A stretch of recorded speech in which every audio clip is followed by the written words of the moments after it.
에제키엘 예언서의 말씀입니다. 그분께서 나에게 말씀하실 때 영이 내 안으로 들어오셔서 나를 일으켜 세우셨다. 그때 나는 그분께서 나에게 말씀하시는 것을 들었다. 그분께서 나에게 이렇게 말씀하셨다. 사람의 아들아, 내가 이스라엘 자손들, 나를 반역해온 저 반역의 민족에게 너를 보낸다. 그들은 저희 조상들처럼 오늘날까지 나를 거역해 왔다. 얼굴이 뻔뻔하고 마음이 완고한 저 자손들에게 내가 너를 보낸다. 너는 그들에게 주 하느님이 이렇게 말한다 하고 말하여라. 그들이 듣든 또는 그들이 반항의 집안이어서 듣지 않든 자기들 가운데에 예언자가 있다는 사실만은 알게 될 것이다. 주님의 말씀입니다.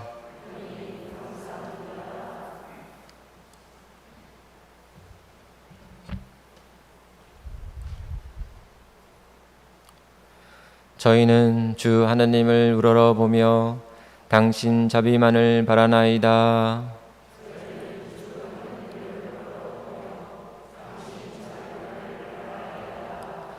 하늘에 자정하신 분이시여, 저는 당신을 우러러보나이다.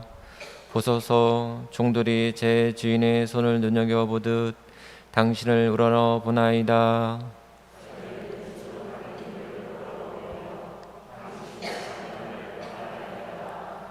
몸종이 제 안주인의 손을 눈여겨보듯 저희는 주 하나님을 우러러보며 당신 자비만을 바라나이다.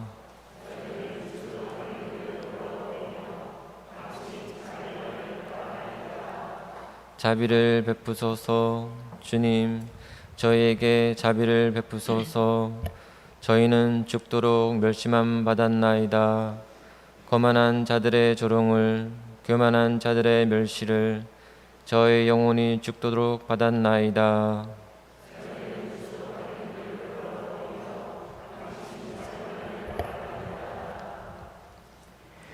사도 바오로의 고린토 2서 말씀입니다.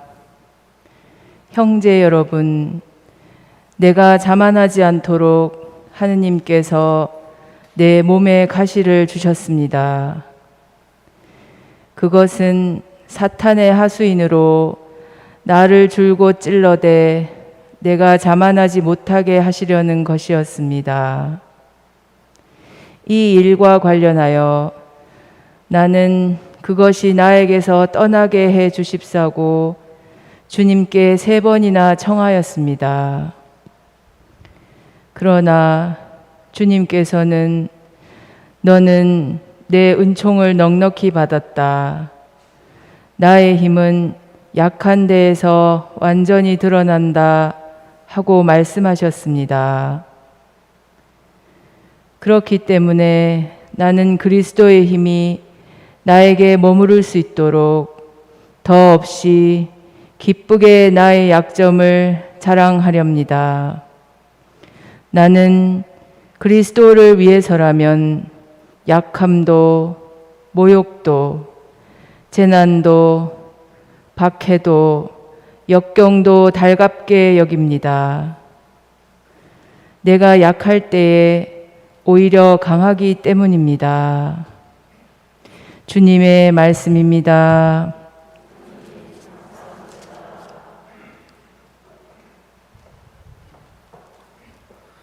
일어서십시오. 할렐루야. 주님의 영이 내 위에 내리셨다. 주님이 나를 보내시어 가난한 이들에게 기쁜 소식을 전하게 하셨다. 할렐루야. 주님께서 여러분과 함께 또한 사제의 영과 함께 마르코가 전한 거룩한 복음입니다. 주님 영광 받으소서.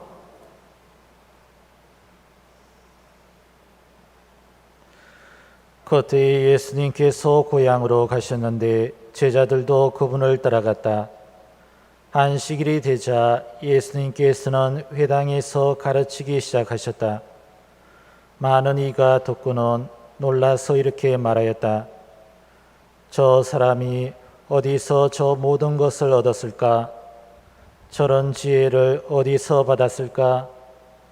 그의 손에서 저런 기적들이 일어나다니 저 사람은 몫으로서 마리아의 아들이며 야고보, 요세, 유다, 시몬과 형제간이 아닌가? 그의 누이들도 우리와 함께 여기에 살고 있지 않는가? 그러면서 그들은 그분을 못마땅하게 여겼다. 그러자 예수님께서 그들에게 이르셨다. 예언자는 어디에서나 존경받지만 고향과 친척과 집안에서만은 존경받지 못한다. 그리하여 예수님께서는 그곳에서 몇몇 병자에게 손을 얹어서 병을 고쳐 주시는 것밖에는 아무런 기적도 일으키실 수 없었다. 그리고 그들이 믿지 않는 것에 놀라셨다. 예수님께서는 여러 마을을 두루 돌아다니며 가르치셨다. 주님의 말씀입니다. 그리스도님 찬미합니다. 앉으십시오.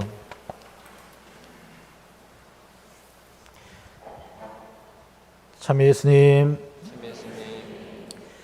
한 주일 잘 보내셨습니까? 오늘 또 이 미사 통해서 한 주간 살아가는 영적인 힘을 얻고 기쁘게 생활했으면 좋겠습니다. 여러분, 행복을 누리는 비결이 무엇일까요? 누구나 다 행복을 얻기를 원하는데 행복을 얻는 비결이 있겠죠, 그죠? 그렇다면 행복을 누리는 비결이 뭘까? 이 질문에 사람들은 이런저런 대답을 합니다. 삶을 단순하게 살면서 행복을 누리는 사람들 우리가 텔레비전을 통해서 많이 보는데 그들이 해주는 말은 사소한 것에 감사하면서 살면 행복하다. 행복의 삶은 사소한 것에 감사하는 데 있다라고 이렇게 이야기합니다. 그렇다면 사소한 것에 감사하며 산다는 것이 어떤 것일까? 누군가 이런 말을 했습니다. 감옥과 수도원의 공통점이 있는데 이것은 세상과 격리되어 있는 거죠. 신학교도 마찬가지입니다. 특히 1학년 때는 외출 못하고 이렇게 지내게 되고 조금 고학년이 될수록 외출을 할 수가 있죠. 그런데 차이가 있다면 불평하느냐 감사하느냐 그 차이뿐이다. 감옥이라도 감사하면 그것은 바로 수도원이 될 수 있고 바로 불평만 있다면 신학교나 수도원이 불평만 있다면 그것이 바로 감옥이다라고 이렇게 이야기합니다. 결국 마음과 눈이 닫히면 아무리 좋은 것을 보더라도 그 진미를 느끼지 못하죠. 그래서 결국 세상을 우리가 어떻게 바라보느냐, 어떤 눈으로, 어떤 마음으로 바라보느냐에 따라서 이 세상은 천국이 될 수도 있고 지옥이 될 수도 있어요. 오늘 제1독서 에제키엘서에서 사람의 눈과 마음이 닫히면 한 나라의 운명도 마찬가지라는 것을 이야기해 줍니다.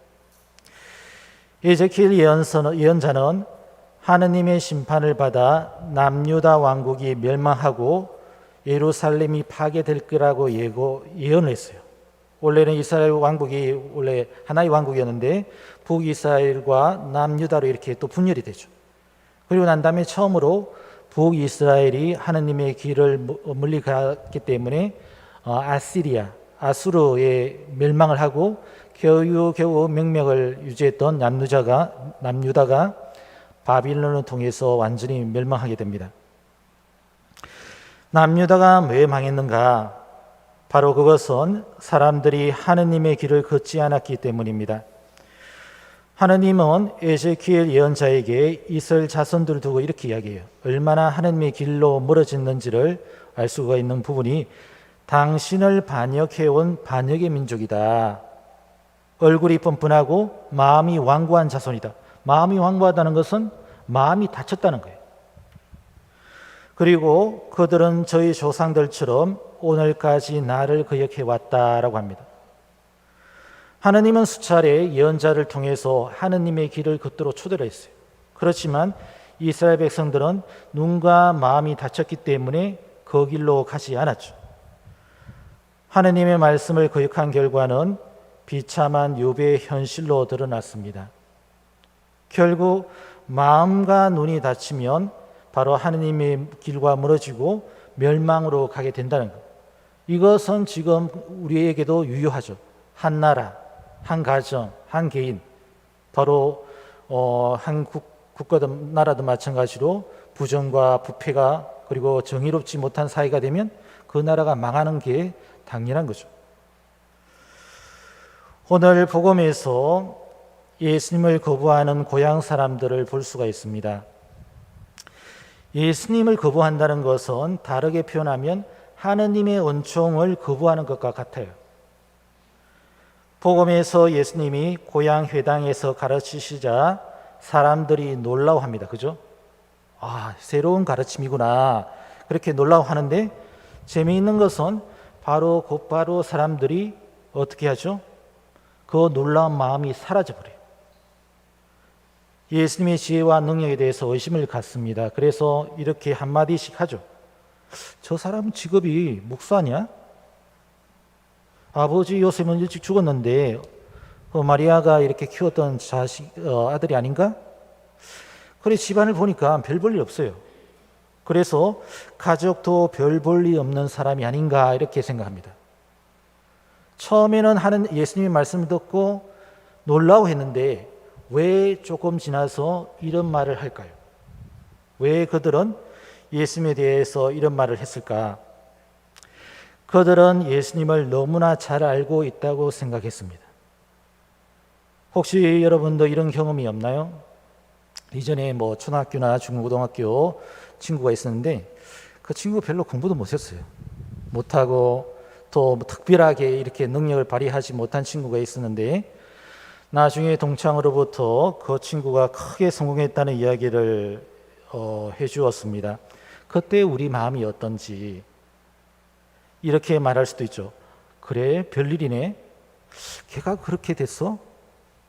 또 다른 한편으로는 표현할 수 없지만 그렇게 유쾌하지 않습니다. 우리들 마음속에 뭔가 쪼그라드는 마음. 왜 우리는 그런 반응이 일어날까?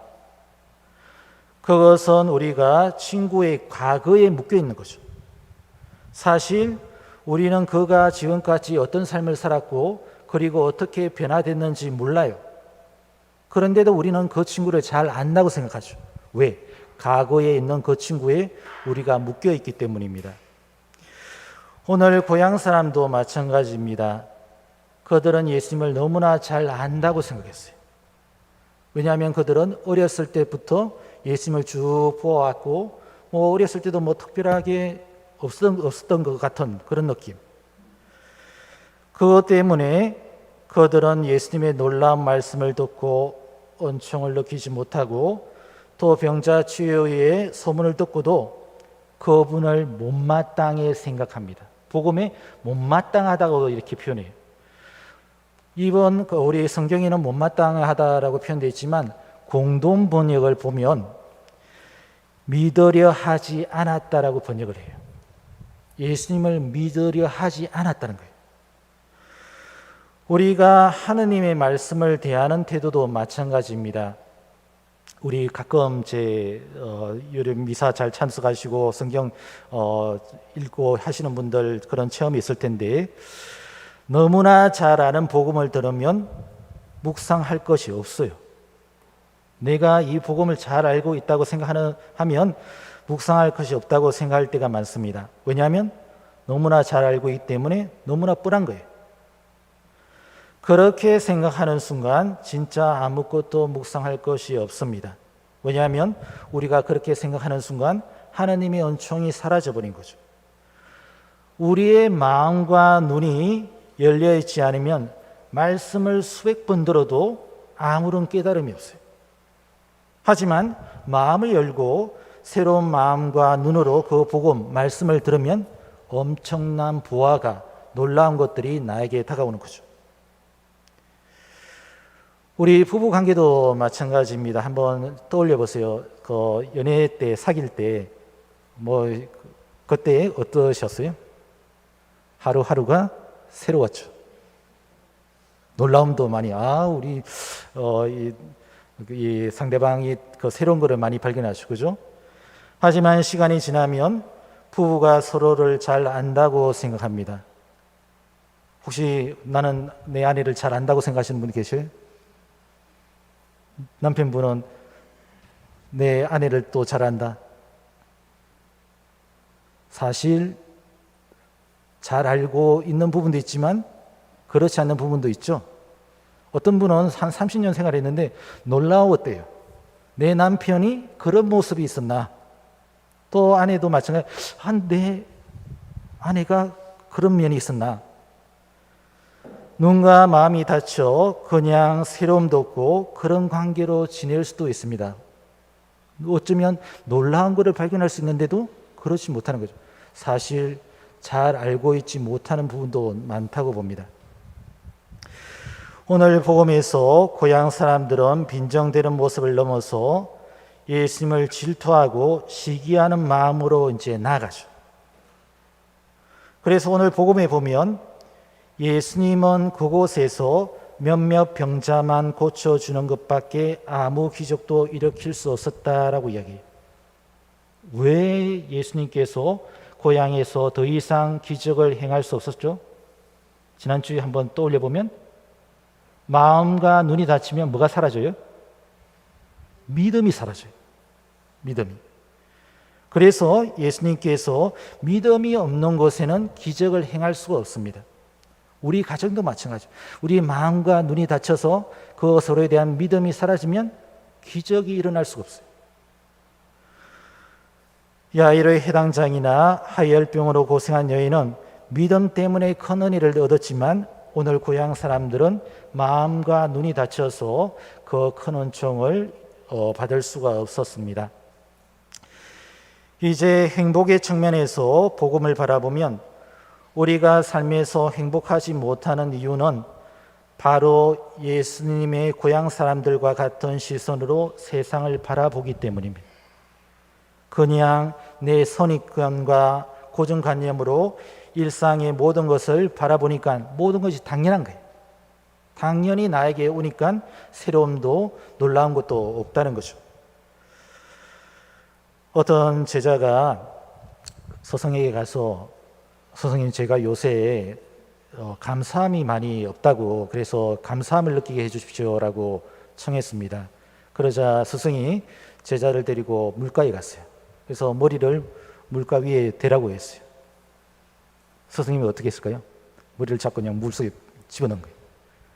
그러자 제자는 숨이 막히니까 고개를 막 들려고 했어요. 한참 있다가 고개를 딱 들고 스승이 그에게 이야기했습니다. 이제 감사함을 느끼냐. 이처럼 우리가 세상의 모든 것이 당연하지 않다는 것을 볼 수 있는 눈만 있다면 하나님의 은총이 우리에게 얼마나 많이 주어지고 있다는 것을 알 수가 있습니다. 우리가 사소한 것에도 감사함을 느낄 수 있다면 바로 우리가 행복할 수 있는 거죠. 다음으로 우리가 묵상해 볼 것은 많은 경우 우리를 행복하지 못하는 것들을 피하고 싶어 해요. 우리는. 이건 자연스러운 거죠. 나에게 행복을 주지 못하는 것들, 방해하는 것들이 있는데 그것을 피하고 싶죠.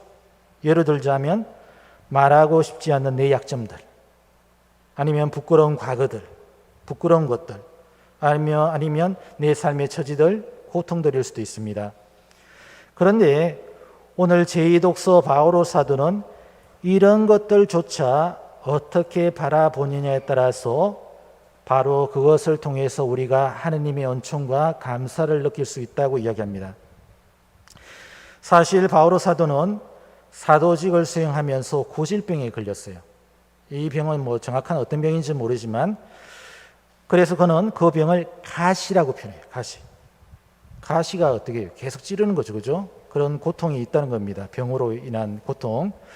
그럼에도 불구하고 그는 하느님께 감사하고 있습니다. 바오로 사도는 자신이 부족하고 육체적으로 약하다는 것을 알고 있었죠. 그래서 더 예수님께 그리스도께 매달렸고 그 그리스도의 힘으로 바로 그 사도직을 수행하게 됩니다. 만약 약한 면이 없었다면 오히려 자신의 힘을 믿고 활동하다가 지쳐버리거나 교만에 빠졌을 것이다 라고 고백하죠. 그래서 바로 사도는 내가 자만하지 않도록 하나님께서 내 몸에 가시를 주셨습니다 라고 고백해요. 나에게 내가 가지고 있는 이 병이 오히려 내가 더 하나님께 예수님께 매달리게 하는 은총의 도구라는 것을 이야기하고 있는 거죠. 바오로 사도는 주님의 은총이 약한 곳에서 드러난다라고 이렇게 이야기하고 있습니다. 가끔 우리는 우리에게 주어진 모든 것을 당연한 것으로 생각할 때가 많습니다. 한 가지 예로 공기도일 수도 있고 태양, 오늘 여러분이 이렇게 참석한 오늘 하루, 또 가족들, 자녀들, 친구들, 내가 가까이 있는 아내, 남편, 동료들, 여러 가지 하면 너무나 많죠, 그죠? 그러나 모든 것은 당연히 주어진 것이 아니죠. 하느님의 선물이요. 그래서 우리가 마음을 열고 주변을 바라보면 그들 안에서 엄청난 은혜들, 부활을 발견할 수가 있을 겁니다. 그리고 우리의 나약함조차도 하느님은 우리에게 큰 은총을 주시려고 하고 있다는 것. 그래서 이번 한 주간 우리 마음과 눈을 열어 우리 각자의 삶에서 사소한 것들에도 감사를 누리면서 행복한 삶을 사시길 기도드리겠습니다.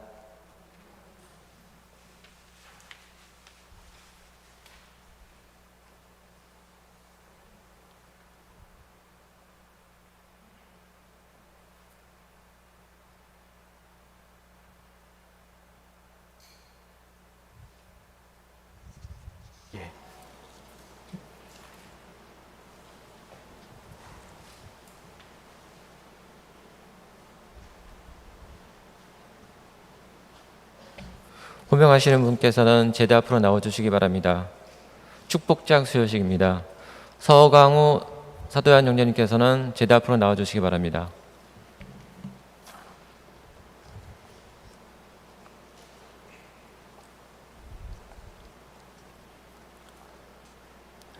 제 6611호 축복장, 은혜로운 장소인 한국 천주교 성지를 전부 순례한 성화호 요한님께 순교자들의 믿음과 삶을 본받아 이 땅의 모든 이들에게 빛과 소금이 되기를 바라며 성부와 성자와 성령의 이름으로 축복합니다.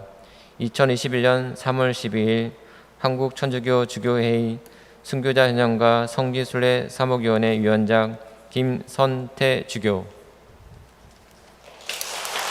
큰 박수 부탁드리겠습니다.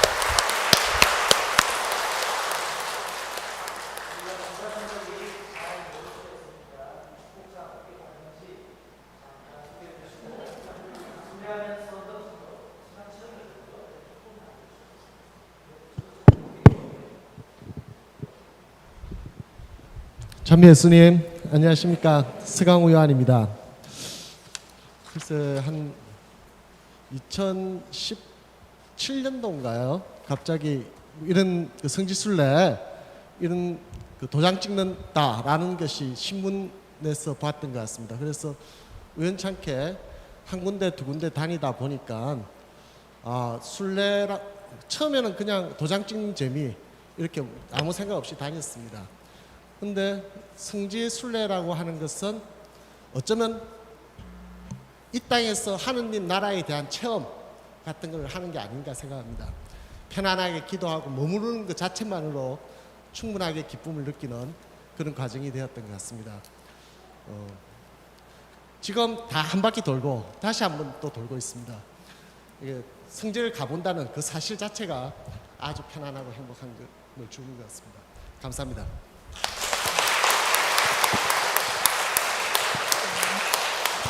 네, 고맙습니다. 신앙 체험 나눠주셨는데, 그래서 저도 다